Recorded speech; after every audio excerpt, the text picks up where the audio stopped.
Hindi online classes में बच्चों आपका स्वागत है। और मैं आज कक्षा 8 में विषय हिंदी के अंतर्गत पाठ 5 में आज आपको एक चिट्ठियों की अलग सी अनूठी दुनिया में ले जाऊंगी।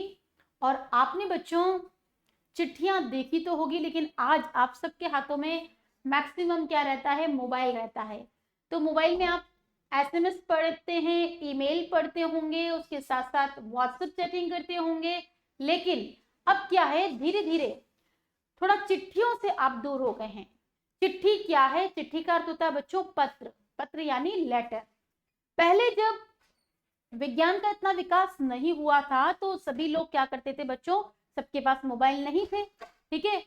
और अब तो यातायात के साधन भी बहुत हो गए हैं, लोग बहुत जल्दी जल्दी मिलने लगे हैं, सबके हाथों में मोबाइल है तो तुरंत आप फोन करके पूछ लेते हैं, नानी जी आप कैसे हैं, वीडियो कॉल कर लेते हैं।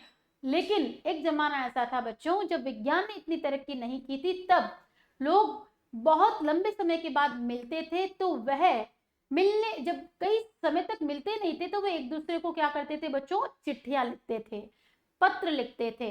पत्रों में वो अपनी भावनाओं को लिखते थे कि प्रिय नानी, मुझे आपकी याद आ रही है, मैं अपनी गर्मियों की छुट्टियों में या मैं अपनी सर्दियों की छुट्टियों में आपके पास आऊंगा, मेरी पढ़ाई बहुत अच्छी चल रही है, अभी मेरा रिजल्ट आया है, ठीक है। तो इस तरह से लोग क्या करते थे, पहले अपने मन की भावनाओं को पत्रों के द्वारा अभिव्यक्त करते थे।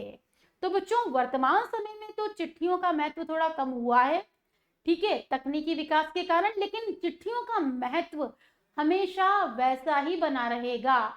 चिट्ठियों में जो आनंद है, चिट्ठियों में जो अनोखी बात है, वह आपके मोबाइल में नहीं हो सकती, ईमेल में नहीं हो सकती, टेक्स्ट मैसेज में नहीं हो सकती, व्हाट्सएप में नहीं हो सकती। तो आइए आप और हम देखेंगे कि चिट्ठियों में ऐसी क्या बात है, बात करेंगे।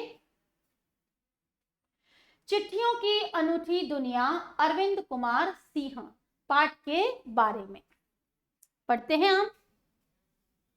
इस पाठ में लेखक ने चिट्ठियों की अनूठी दुनिया के बारे में वर्णन करके ये बताना चाहा है कि भले ही संचार साधनों में दिन प्रतिदिन वृद्धि हो रही है, लेकिन चिट्ठियों की अपनी दुनिया निराली है। फैक्स, एसएमएस, दूरभाष, ईमेल कितना भी अपना प्रभुत्व जमा ले, यानी कितना भी अपना प्रभाव बता दे, लेकिन चिट्ठियों का महत्व कभी कम नहीं हुआ है। चिट्ठियां सदैव महत्वपूर्ण होंगी, क्योंकि चिट्ठियों में लिखे हुए भाव, शब्द अपने आप में क्या हैं बच्चों, अनोखे हैं। गद्यांश के शब्दार्थ और अर्थ से संबंधित प्रश्नोत्तर।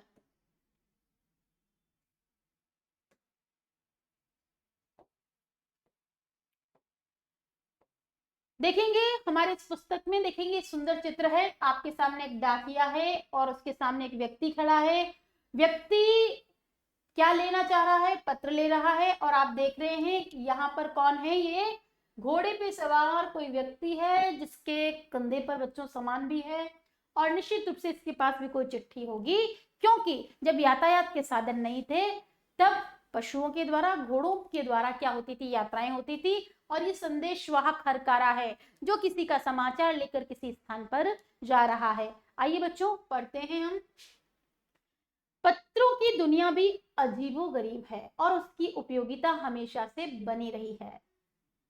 पत्र जो काम कर सकते हैं वह संचार का आधुनिकतम साधन नहीं कर सकता है। पत्र जैसा संतोष, संतोष कहते हैं एक तरह से आनंद, ठीक है, सुख, फोन एसएमएस का संदेश कहां दे सकता है। पत्र एक नया सिलसिला शुरू करते हैं और राजनीति, साहित्य और कला के क्षेत्रों में तमाम विवाद और नई घटनाओं की जड़ भी पत्र ही होते हैं। देखिए लेखक कहना चाहते हैं कि पत्र में जो मजा है वो आपके इस अति आधुनिक साधन, आप कह सकते हैं एसएमएस में नहीं है। आप लिख के छोड़ देते हैं जीएम गुड मॉर्निंग, ठीक है, अब वही बासी जीएम फिर आता है गुड मॉर्निंग, उसमें कुछ भी नयापन नहीं होता। यहां देखेंगे हम कि पत्र एक नया सिलसिला शुरू करते हैं, और वो सिलसिला कैसा है, राजनीति का, साहित्य का, कला के क्षेत्र में। और आप देखेंगे कि नई जो घटनाएं हैं उसकी जड़ें यानी उसका प्रारंभ भी कहां से होता है, पत्रों से होता है। दुनिया का तमाम साहित्य पत्रों पर केंद्रित है।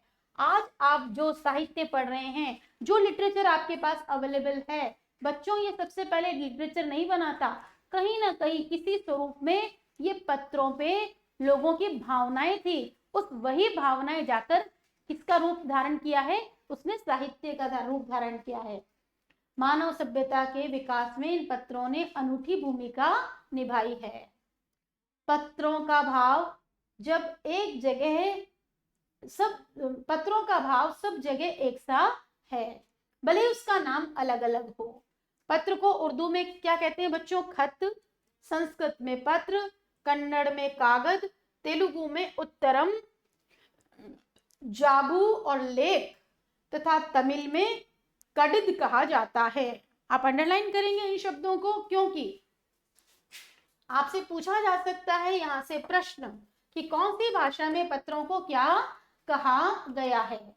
देखेंगे, बात करेंगे कि पत्र को उर्दू में क्या कहा है बच्चों, खत कहा है, संस्कृत में क्या कह दिया, पत्र कह दिया, कन्नड़ में क्या कहा है, कागज कहा है, तेलुगु भाषा में क्या गया है, उत्तरम, जाबू, लेख, ठीक है, तथा तमिल भाषा में कहा गया है कडिल। पत्र यादों को सहेज कर रखते हैं। देखिए, आज आपने अपनी मम्मी के नाम पत्र लिखा, ठीक है, और उसको आप जब कई वर्षों बाद पढ़ेंगे तो वो उस समय की यादें सदैव के लिए आपके पास क्या हो गई बच्चों, संचित हो गई। तो पत्र कहीं ना कहीं यादों को सुरक्षित रखते हैं, इसमें किसी को कोई संदेह नहीं है। हर एक की अपनी पत्र लेखन कला है, हर व्यक्ति अपने अपने अंदाज से पत्र लिखता है और हर के पत्रों का अपना दायरा, एक सीमा भी है उसकी, ठीक है। दुनिया भर में रोज करोड़ों पत्र एक दूसरे की तलाश से तमाम ठिकानों तक पहुंचते हैं। देखो, दुनिया भर के लोग आज भी पत्र लिखते हैं और वे पत्र आज भी क्या है, ठिकाना ढूंढते ढूंढते उस जगह चले जाते हैं जिसके लिए वो लिखे गए हैं। भारत में ही रोज 4.5 करोड़ चिट्ठियां डाक में डाली जाती हैं, जो साबित करती है कि पत्र कितनी अहमियत रखते हैं। पंडित जवाहरलाल नेहरू ने सन 1953 में सही ही कहा था। क्या कहा था बच्चों, कि हजारों सालों तक संचार का साधन केवल हरकारे, जिसे क्या कहा गया है, रनर,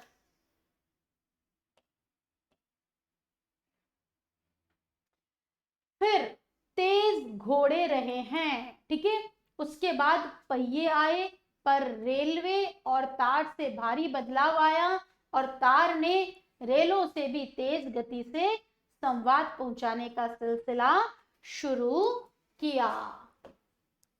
देखेंगे आगे क्या कहते हैं पंडित नेहरू 1953 में, क्या कहते हैं कि हजारों सालों तक संचार का साधन केवल हरकारे या फिर तेज घोड़े रहे हैं। हरकारा कहते हैं बच्चों संदेश देने वाला वाहक। उसके बाद कौन, घोड़ों के बाद कौन आए, पहिए आए, फिर रेल से भी फास्ट क्या है, तार, ठीक है, और तार ने रेलों से भी तेज गति से संवाद पहुंचाने का सिलसिला शुरू किया। अब टेलीफोन, वायरलेस और आगे रडार, दुनिया बदल रहा है।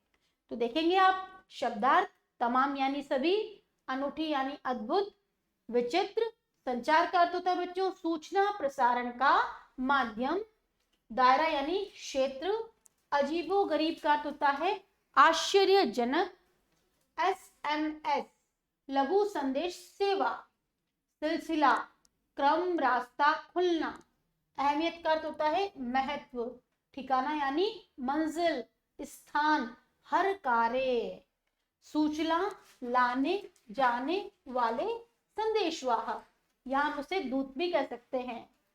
समाज में पत्र कौन सा सिलसिला शुरू करते हैं, हमने बच्चों अभी पढ़ा था कि समाज में पत्र जो भी है साहित्य के, राजनीति के समाचार है, ठीक है, आप देखेंगे राजनीति, साहित्य और कला के क्षेत्र में जितने भी विवाद हैं, जितनी भी घटनाएं हैं, पत्र उनकी क्या है, जड़ है। और सबसे बड़ी बात कि पत्र एक नया सिलसिला शुरू करते हैं, किसमें, राजनीति में, साहित्य और कला के क्षेत्र में। जितनी भी घटनाएं हैं, जितने भी विवाद हैं, उसकी जड़ क्या है बच्चों, पत्र है। किसके विकास में पत्रों की भूमिका मानी जाती है, देखेंगे हम। अभी हमने पढ़ा है कि दुनिया का तमाम जो साहित्य है वो किस पर केंद्रित है, पत्रों पर केंद्रित है। तो मानव सभ्यता का जो विकास है, इस विकास में सबसे ज्यादा अगर किसी ने भूमिका निभाई है तो किसने निभाई है बच्चों, पत्रों ने निभाई है। उपयुक्त गद्यांश का उचित शीर्षक दीजिए। यहां देखिए आपके पास आया था चिट्ठियों की अनूठी दुनिया, ठीक है, ये टाइटल है, बहुत ही सुंदर खूबसूरत, आप भी दे सकते हैं, ठीक है। चिट्ठियों का महत्व, पत्रों की उपयोगिता हमेशा कैसे बनी रहेगी, पत्रों की हमें उपयोगिता कहते हैं बेटा, यूटिलाइजेशन, हमेशा इसलिए बनी रहेगी क्योंकि जब जब भी पत्र लिखे जाएंगे उन पत्रों में कोई ना कोई बात होगी, कोई ना कोई भाव होगा, उस भाव के आधार पर कोई ना कोई क्या हो सकता है, मसला तैयार होगा और कोई ना कोई रचना तैयार होगी। इस आधार पर हम ये कह सकते हैं कि पत्र सदैव उपयोगी होंगे, यानी कि पत्र की उपयोगिता कभी समाप्त नहीं हो सकती। देखेंगे आगे, पिछली शताब्दी में पत्र लेखन ने एक कला का रूप ले लिया है, आप भी इसे अंडरलाइन करें।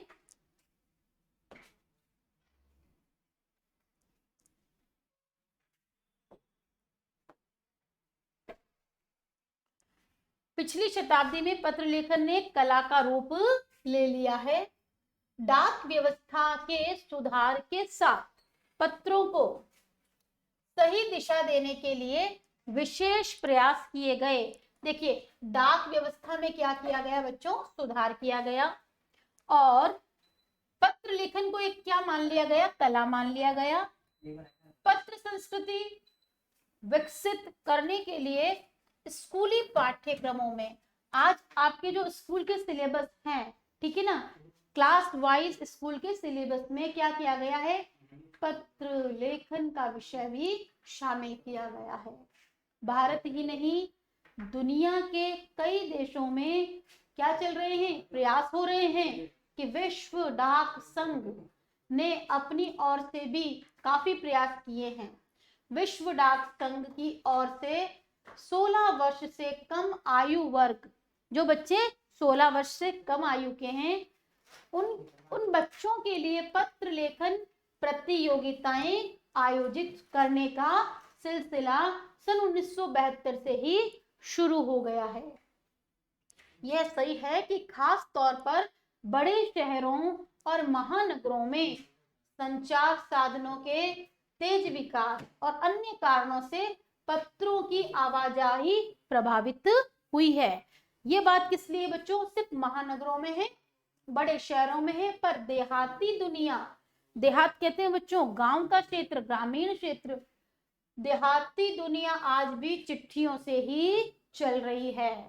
फैक्स, ईमेल, टेलीफोन, मोबाइल ने चिट्ठियों की तेजी को रोका है, पर व्यापारिक डाक की संख्या लगातार क्या हो रही है बच्चों, बढ़ रही है। व्यापार की दृष्टि से जो पत्रों का व्यवहार किया जाता है वो लगातार बच्चों बढ़ता ही जा रहा है। सोचिए कि मैंने क्या किया, बिजनेस कोई शुरू किया है, कोई उद्योग शुरू किया है, ठीक है, तो अब ऑर्डर का लेना है, ऑर्डर का देना है, तो उस हिसाब से भी कई तरह के पत्र लिखे जाते हैं।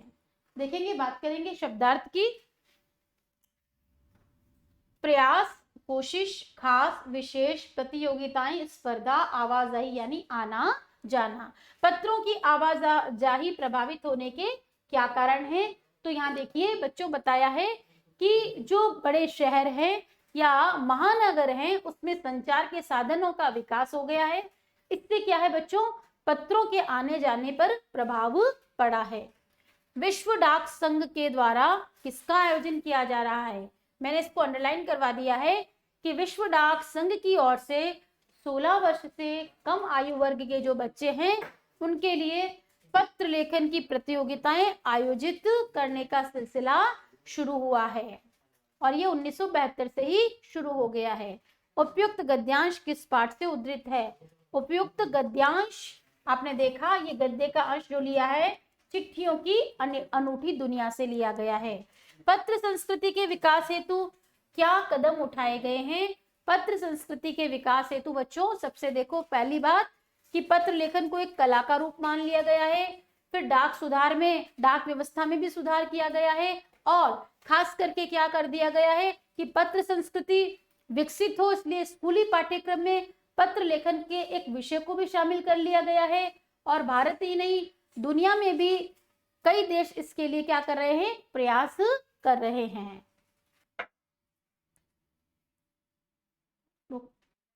जी हाँ, तो बच्चों हमने पढ़ा कि जहां तक पत्रों का सवाल है, अगर आप बारीकी से उसकी तह में जाएं, यानी उसके अंदर आप गंभीरता से देखेंगे, उसके तह में जाने का मतलब है उस पर ध्यान दें, तो आपको ऐसा कोई नहीं मिलेगा जिसने कभी किसी को पत्र न लिखा या न लिखाया हो। यानी आप देखेंगे कि हर किसी व्यक्ति ने पत्र लिखा होगा या लिखवाया होगा, या पत्रों का बेसब्री से जिसने इंतजार ना किया होगा। देखिए, जब मोबाइल नहीं था तो सभी लोग क्या करते थे?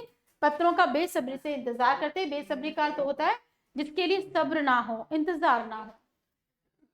हमारे सैनिक तो पत्रों का जिस उत्सुकता से इंतजार करते हैं उसकी कोई मिसाल ही नहीं है। और आपने बहुत सारी फिल्में देखी होगी जिसमें आपने सैनिकों को पत्रों का इंतजार करते हुए बच्चों देखा था, ठीक है, या देखा होगा। आपने गाना सुना है, संदेश से आते हैं हमें तड़पाते हैं, ठीक है। सैनिक को कोई संदेश आते किससे माध्यम से थे? पत्रों के माध्यम से आते थे। एक दौर था जब लोग पत्रों का महीनों इंतजार करते थे, पर अब वह बात नहीं है। अब उनको महीनों महीनों पत्रों को इंतजार नहीं करना पड़ता। परिवहन साधनों के विकास ने दूरी बहुत घटा दी है। पहले विज्ञान की उन्नति नहीं थी, परिवहन साधन नहीं थे, तो पत्रों को आने में बहुत समय लगता था। लेकिन अब क्या है बच्चों? बसें चलती हैं, रेल चल रही है, ठीक है, तो इस हिसाब से पत्र जल्दी आ जा सकते हैं। पहले लोगों के लिए संचार का इकलौता साधन चिट्ठी ही थी। अंडरलाइन कर लीजिए आप इस बात को कि पहले लोगों के पास संचार का इकलौता साधन क्या थी? चिट्ठी थी। पर आज भी साधन विकसित हो चुके हैं, और भी साधन। आज देश में ऐसे लोगों की कमी नहीं है जो अपने पुरखों की चिट्ठियों को सहेज कर संजोकर विरासत के रूप में रखे हुए हों। विरासत कहते हैं बच्चों, थाती को कहते हैं, ठीक है, धरोहर को कहते हैं। आपको बहुत से लोग ऐसे मिल जाएंगे जो अपने पूर्वजों की चिट्ठियों को एक अमूल्य धरोहर समझ करके क्या करते हैं? अपने पास रखे हुए हैं। और या फिर बड़े बड़े लेखक, पत्रकार, उद्यमी कहते हैं बच्चों व्यापारी को, कवि, प्रकाशक, सन्यासी, देखिए यहाँ इसको सही करेंगे, या किसान, इनकी पत्र रचनाएं अपने आप में अनुसंधान का विषय है। आज भी इस पर क्या हो रहा है? शोध कार्य हो रहा है, ठीक है। अगर आज जैसे संचार साधन होते तो पंडित नेहरू अपनी पुत्री इंदिरा गांधी को फोन करते, पर तब पिता के पत्र, अंडरलाइन करेंगे, पुत्री के नाम नहीं लिखे जाते। पिता पंडित जवाहरलाल नेहरू ने अपनी पुत्री इंदिरा गांधी के लिए पत्र लिखे जिनका शीर्षक क्या है बच्चों? क्या है? देखिए, पिता के पत्र, पुत्री के नाम। सोचिए अगर उनके पास मोबाइल होता तो शायद वह भी पत्र नहीं लिखते। जो देश के करोड़ों लोगों को क्या देते हैं बच्चों? प्रेरणा देते हैं। पत्रों को तो आप सहेज कर रख लेते हैं, पर एसएमएस संदेशों को आप जल्दी ही भूल जाते हैं। कितने संदेशों को आप सहेज कर रख सकते हैं? तमाम जितनी भी महान हस्तियां हुई है महान हस्तियों की तो सबसे बड़ी यादगार या धरोहर उनके द्वारा लिखे गए पत्र ही है। देखिए, आज हमारे पास महात्मा गांधी नहीं है, जवाहरलाल नेहरू नहीं है, रविंद्रनाथ टैगोर नहीं है, सुमित्रानंदन पंत नहीं है, बहुत सारे ऐसे लेखक हैं, मुंशी प्रेमचंद नहीं है, लेकिन उनके द्वारा लिखे गए कोई ना कोई पत्र आज भी हमारे साथ हैं। क्या, किस रूप में बच्चों? धरोहर के रूप में। भारत में इस श्रेणी में राष्ट्रपिता महात्मा गांधी को सबसे आगे रखा जा सकता है। दुनिया के तमाम संग्रहालय जानी मानी हस्तियों के पत्रों का अनूठा संकलन भी है। तमाम पत्र देश, काल और समाज को जानने समझने का असली पैमाना है। हम उस क्या कर सकते हैं? पत्र के माध्यम से जान सकते हैं उस समाज की क्या स्थिति है। भारत में आजादी के पहले जो महासंग्राम के दिनों में जो कुछ अंग्रेज अफसरों ने अपने परिवारजनों को पत्र में लिखे, वे आगे चलकर बहुत महत्व की पुस्तक तक बन गए। इन पत्रों ने साबित किया कि यह संग्राम कितनी जमीनी मजबूती लिए हुए था। तो देखते हैं हम इन पत्रों के माध्यम से हमें पता चलता है कि उस समय की घटनाओं का, बातों का, राजनीतिक, सामाजिक जो भी विषय था उसका क्या महत्व है। बात करेंगे बच्चों आगे शब्दार्थ की।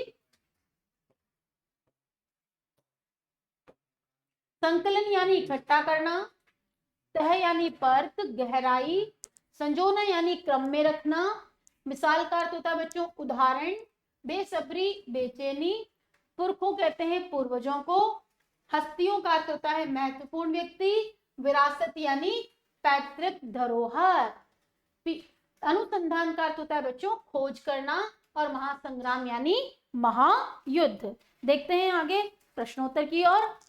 उपयुक्त गद्यांश का उचित शीर्षक लिखिए। आप बताएंगे, आप अपनी तरफ से बता सकते हैं कि इसका क्या अच्छा शीर्षक हो सकता है। जैसे बात करेंगे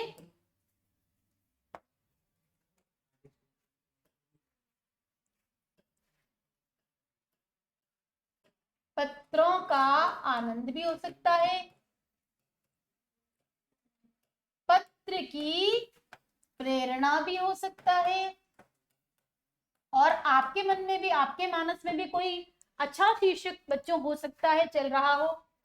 सभी के मन में पत्र पाने की उत्सुकता क्यों बनी रहती है? हर कोई व्यक्ति चाहता है कि उसके लिए जिस किसी व्यक्ति विशेष ने अपनी भावनाएं प्रकट की है उसके विषय में क्या लिखा है, तो उस जिज्ञासा के चलते सभी के मन में अपने पत्र को पाने की उत्सुकता बनी रहती है। हमारे सैनिक पत्रों का इंतजार उत्सुकता से क्यों करते हैं? सरहद पर खड़े हमारे सैनिक अपने देश की रक्षा में संलग्न रहते हैं। अब उनको अपने, जब वो परिवार वालों से दूर है, अपने भाई बहनों से दूर है, माता पिता से दूर है, तो उनके दिमाग में हमेशा एक बात रहती है कि वे उनके विषय में जानना चाहते हैं। इसलिए हमारे सैनिकों को पत्रों का बड़ा ही उत्सुकता से इंतजार होता है। आज पत्रों की जगह अन्य कौन कौन से संचार साधन ले चुके हैं? आज पत्रों की जगह क्या कौन ले चुके हैं बच्चों? मोबाइल, इंटरनेट आदि। अब देखेंगे आगे गद्यांश क्या कहता है। महात्मा गांधी के पास दुनिया भर से तमाम पत्र केवल महात्मा गांधी इंडिया लिखे आते थे। देखिए, सिर्फ पत्र पे क्या लिखा होता था? महात्मा गांधी इंडिया, और वे जहां भी रहते थे वहां तक पहुंच जाते थे। आजादी के आंदोलन की कई अन्य दिग्गज हस्तियों का अर्थ है बड़े बड़े महान लोग के साथ भी ऐसा ही था। गांधी जी के पास देश दुनिया से बड़ी बड़ी संख्या में पत्र पहुंचते थे, पर पत्रों का जवाब देने के मामले में उनका कोई जोड़ नहीं था, यानी उनकी कोई बराबरी नहीं कर सकता था।